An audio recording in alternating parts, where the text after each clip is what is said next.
देख रहे हैं एक न्यूज़ 24 और मैं हूं नेहा मिश्रा। आपको बता दें, बिहार में इस समय शिक्षा व्यवस्था और भर्ती प्रक्रियाओं को लेकर छात्रों के बीच गहरी नाराजगी और असंतोष व्याप्त है।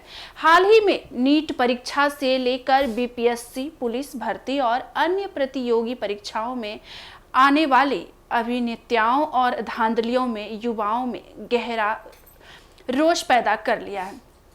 वही छात्र का आरोप है कि राज्य सरकार उनकी मांगों को लगातार अनदेखा कर रही है और अब तक ना कोई ठोस कार्रवाई हुई है, ना ही कोई भरोसेमंद समाधान सामने आया है।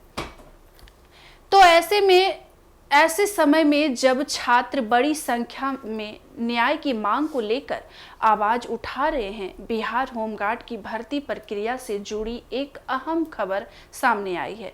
गुरुवार 15 मई से पटना सहित राज्य के 5 जिलों में होमगार्ड की बहाली के लिए फिजिकल टेस्ट की शुरुआत हो गई है। जिन जिलों में यह शारीरिक परीक्षा आयोजित हो रही है, उनमें पटना के अलावा बक्सर, कैमूर, नवादा और सुपौल शामिल हैं। तो वही बता दें, राज्य सरकार की आयोजना के अनुसार पूरे बिहार में कुल 15,000 पदों पर होमगार्ड की बहाली की प्रक्रिया चल रही है। इन पदों को विभिन्न जिलों में बांटा गया है और प्रत्येक जिले में अलग अलग तिथियों पर फिजिकल टेस्ट आयोजित किए जा रहे हैं। तो वही आपको बता दें, पटना जिले में सबसे ज्यादा 1469 पद निर्धारित किए गए हैं और यहाँ परीक्षा स्थल शहीद Rajendra Prasad Singh government high school Gardanibagh में बनाया गया है। इस केंद्र पर फिजिकल टेस्ट 15 मई से शुरुआत होकर 16 जुलाई तक चलेगा। पटना में इन पदों के लिए 69,1400 अभ्यर्थियों ने आवेदन किया है, जिससे यहाँ की प्रतियोगिता अत्यंत कठिन हो गई है। वही आपको बता दें, बक्सर जिले में होमगार्ड के 312 पदों पर बहाली के लिए इटाड़ी मैदान में फिजिकल परीक्षा आयोजित की जा रही है। यह टेस्ट भी 15 मई से शुरू होकर 16 जून तक चलेगा। तो कैमूर जिले की बात करें तो वहां जगजीवन स्टेडियम में 241 पदों के लिए फिजिकल टेस्ट की शुरुआत हो चुकी है और यह प्रक्रिया 4 जून तक चलेगी। नवादा जिले में 361 पदों के लिए आईटीआई मैदान में 15 मई से 12 जून तक फिजिकल टेस्ट चलाया जाएगा। वहीं सुपौल जिले में 114 पदों पर चयन के लिए फिजिकल परीक्षा सुपौल स्टेडियम में 28 मई तक चलेगी। फिजिकल टेस्ट को सुचारू रूप से संचालित करने के लिए प्रत्येक केंद्र पर 4 बैच निर्धारित किए गए हैं। परीक्षा का समय शाम 4 बजे से 6 बजे तक तय किया गया है।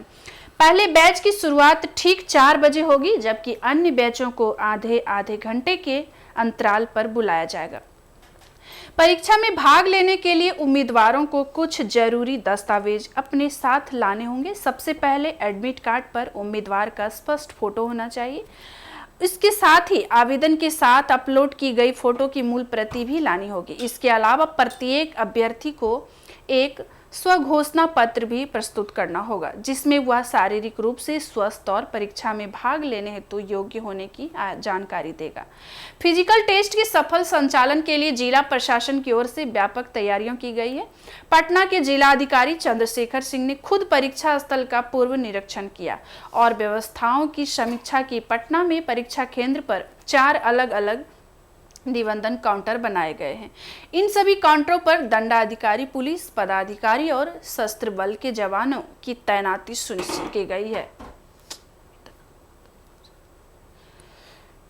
ताकि किसी भी प्रकार की व्यवस्था या अनुशासनहीनता को रोका जा सके। प्रशासन का उद्देश्य है कि परीक्षा निष्पक्ष, पारदर्शी और सुरक्षित वातावरण में स्पष्ट हो। हालांकि इस प्रक्रिया की शुरुआत ऐसे समय में हुई है जब राज्य भर के छात्र अन्य परीक्षाओं में हुए घटना दलों और अनियमितताओं को लेकर आंदोलन है।